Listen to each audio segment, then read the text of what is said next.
महाभारत का भयंकर युद्ध चल रहा था। लड़ते लड़के अर्जुन रण क्षेत्र से दूर चले गए थे। अर्जुन की अनुपस्थिति में पांडवों को पराजित करने के लिए द्रोणाचार्य ने चक्रव्यूह की रचना की। अर्जुन पुत्र अभिमन्यु चक्रव्यूह भेदने के लिए उसमें घुस गया। उसने कुशलतापूर्वक चक्रव्यूह के 6 चरण भेद लिए, लेकिन 7वें चरण में उसे दुर्योधन, जयद्रथ आदि 7 महारथियों ने घेर लिया और उस पर टूट पड़े। जयद्रथ ने पीछे से निहत्थे अभिमन्यु पर जोरदार प्रहार किया। वह वार इतना तीव्र था कि अभिमन्यु उसे सहन नहीं कर सका और वीरगति को प्राप्त हो गया। अभिमन्यु की मृत्यु का समाचार सुनकर अर्जुन क्रोध से पागल हो उठा। उसने प्रतिज्ञा ली कि यदि अगले दिन सूर्यास्त से पहले उसने जयद्रथ का वध नहीं किया तो वह अग्नि समाधि ले लेंगे। जयद्रथ भयभीत होकर दुर्योधन के पास पहुंचा और अर्जुन की प्रतिज्ञा के बारे में बताया। दुर्योधन उसका भय दूर करते हुए बोला, चिंता मत करो मित्र, मैं और सारी कौरव सेना तुम्हारी रक्षा करेंगे। अर्जुन कल तुम तक नहीं पहुंच पाएगा, उसे आत्मदाह करना पड़ेगा। अगले दिन युद्ध शुरू हुआ। अर्जुन की आंखें जयद्रथ को ढूंढ रही थी, किंतु वह कहीं नहीं मिला। दिन बीतने लगा। धीरे धीरे अर्जुन की निराशा बढ़ती गई। यह देख श्री कृष्ण बोले, पार्थ, समय बीत रहा है और कौरव सेना ने जयद्रथ को रक्षा कवच में घेर रखा है। अतः तुम शीघ्रता से कौरव सेना का संहार करते हुए अपने लक्ष्य की ओर बढ़ो। यह सुनकर अर्जुन का उत्साह बढ़ा और वह जोश से लड़ने लगे। लेकिन जयद्रथ तक पहुंचना मुश्किल था।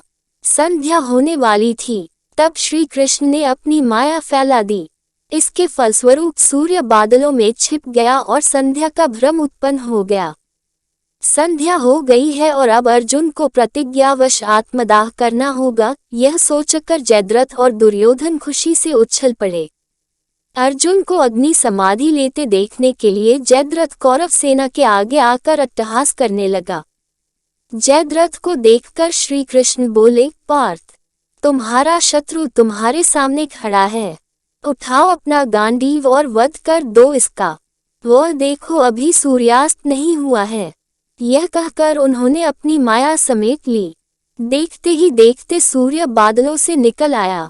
सबकी दृष्टि आसमान की ओर उठ गई। सूर्य अभी भी चमक रहा था। यह देख जयद्रथ और दुर्योधन के पैरों तले जमीन खिसक गई। जयद्रथ भागने को हुआ, लेकिन तब तक अर्जुन ने अपना गांडीव उठा लिया था। तभी श्री कृष्ण चेतावनी देते हुए बोले, हे अर्जुन, जयद्रथ के पिता ने इसे वरदान दिया था कि जो इसका मस्तक जमीन पर गिराएगा, उसका मस्तक भी 100 टुकड़ों में विभक्त हो जाएगा। इसलिए यदि इसका सिर जमीन पर गिरा तो तुम्हारे सिर के भी 100 टुकड़े हो जाएंगे। हे पार्थ, उत्तर दिशा में यहाँ से 100 योजन की दूरी पर जयद्रथ का पिता तप कर रहा है। तुम इसका मस्तक ऐसे काटो कि वह इसके पिता की गोद में जाकर गिरे। अर्जुन ने श्री कृष्ण की चेतावनी ध्यान से सुनी और अपनी लक्ष्य की ओर ध्यान कर बाण छोड़ दिया। उस बाण ने जयद्रथ का सिर धड़ से अलग कर दिया और उसे लेकर सीधा जयद्रथ के पिता की गोद में जाकर गिरा।